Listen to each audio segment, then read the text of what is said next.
Olá, boa tarde. Nós estamos de volta com mais notícias do Brasil e do mundo desta terça-feira. O ministro da Educação, Camilo Santana, anunciou na manhã de hoje que vai ser dado um incentivo financeiro extra para que os estudantes matriculados no terceiro ano façam o Exame Nacional do Ensino Médio. Na ocasião, as notas do Enem 2023 foram divulgadas oficialmente. Apesar de ter aumentado em cerca de 10%, a adesão ao Enem ainda é considerada baixa. Neste ano, menos da metade dos concluintes do ensino médio, 47%, se inscreveram para realizar a prova. A informação foi dada durante coletiva realizada nesta terça-feira em Brasília.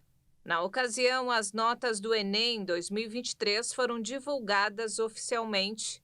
O ministro da Educação, Camilo Santana, informou que o governo vai dar um incentivo financeiro para os jovens continuarem os estudos no ensino superior. O montante deve ser depositado anualmente na poupança de cada aluno e, no último ano, um valor adicional será enviado para quem prestar o Enem.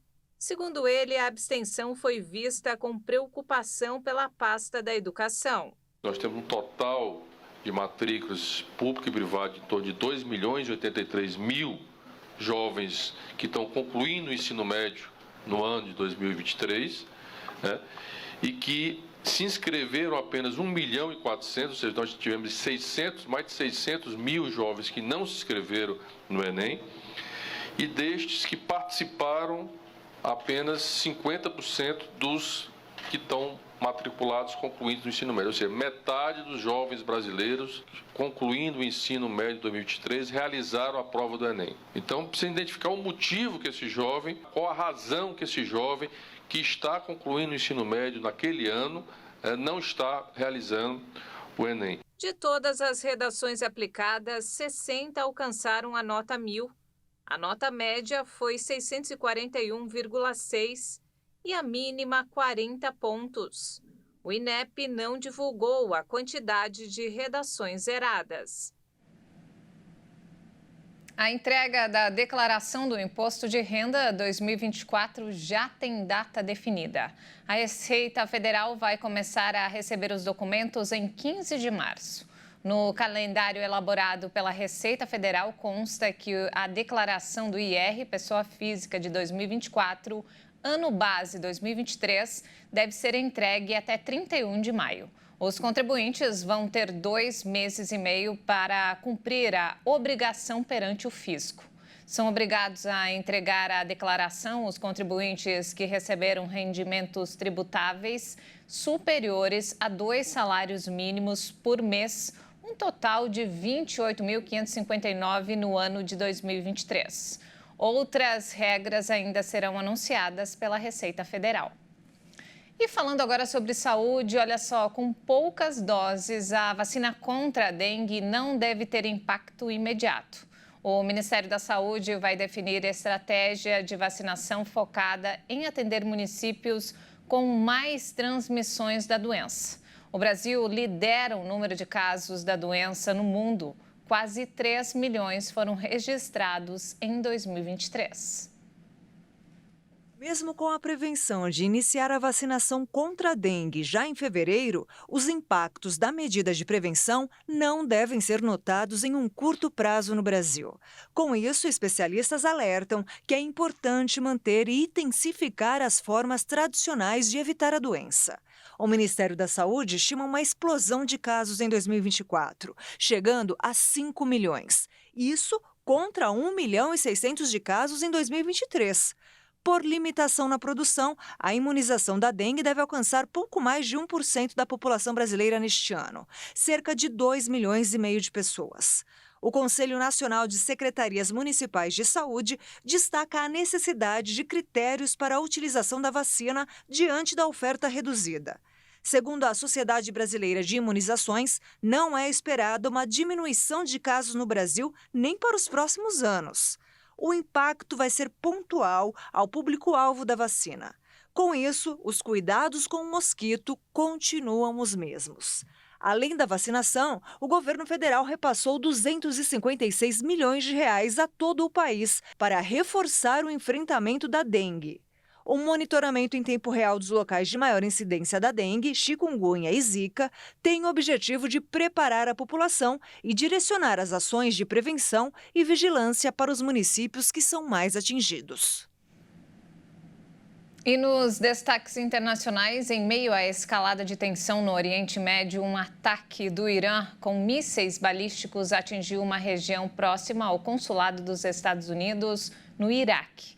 Segundo a Guarda Revolucionária do Irã, o objetivo era atingir centros de espionagem e grupos terroristas. 4 civis foram mortos e 6 ficaram feridos.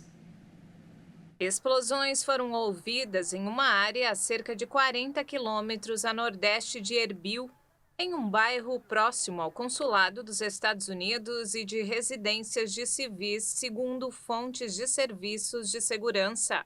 Os ataques ocorrem em um contexto regional delicado em meio à guerra em Gaza entre Israel e o Hamas, que também provocou hostilidades no Mar Vermelho entre os rebeldes Houthis do Iêmen e os Estados Unidos.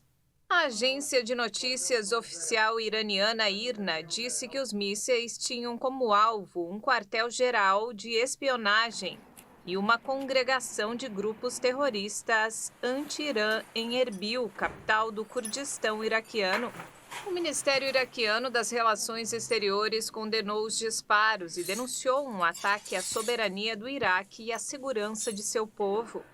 Os Guardiões da Revolução também atacaram com mísseis locais de reunião de comandos e elementos relacionados com os recentes ataques terroristas, em particular o grupo jihadista Estado Islâmico na Síria. No início deste mês, o Estado Islâmico assumiu a responsabilidade por 2 explosões na cidade de Kerman, no sudoeste do Irã, que mataram quase 100 pessoas e feriram centenas. O atentado foi reivindicado pelo grupo Estado Islâmico. E antes de encerrar, olha só, a Organização Mundial da Saúde informou que o número de adultos que consomem tabaco tem diminuído de forma constante nos últimos anos em todo o mundo. Apesar do resultado positivo, a OMS alerta que a indústria tabagista luta para reverter esta tendência. Um novo relatório que analisa as tendências do consumo da substância desde 2000 e projeta até 2030 revelou que 150 países conseguiram reduzir o consumo. Em 2022, 1 em cada 5 adultos em todo o mundo era fumante ou consumia outros produtos do tabaco, em comparação com 1 em cada 3 no início do século. Ainda que as taxas de tabagismo estejam diminuindo na maioria dos países, a OMS alertou que as doenças relacionadas ao tabaco podem permanecer elevadas durante alguns anos. O tabaco mata atualmente mais de 8 milhões de pessoas por ano, entre elas, mais de 1 milhão de não fumantes que estão expostos ao fumo passivo. Mesmo com a redução do número, a OMS afirmou que o mundo vai ficar abaixo do objetivo de uma redução de 30% no consumo de tabaco entre 2010 e 2025. Há mais de 50 países que podem atingir essa meta, inclusive o Brasil, que já reduziu o consumo de tabaco em 35% desde 2010. Essa edição fica por aqui. Mais informações ao longo da nossa programação. Muito obrigada pela companhia, uma ótima tarde para você, até mais.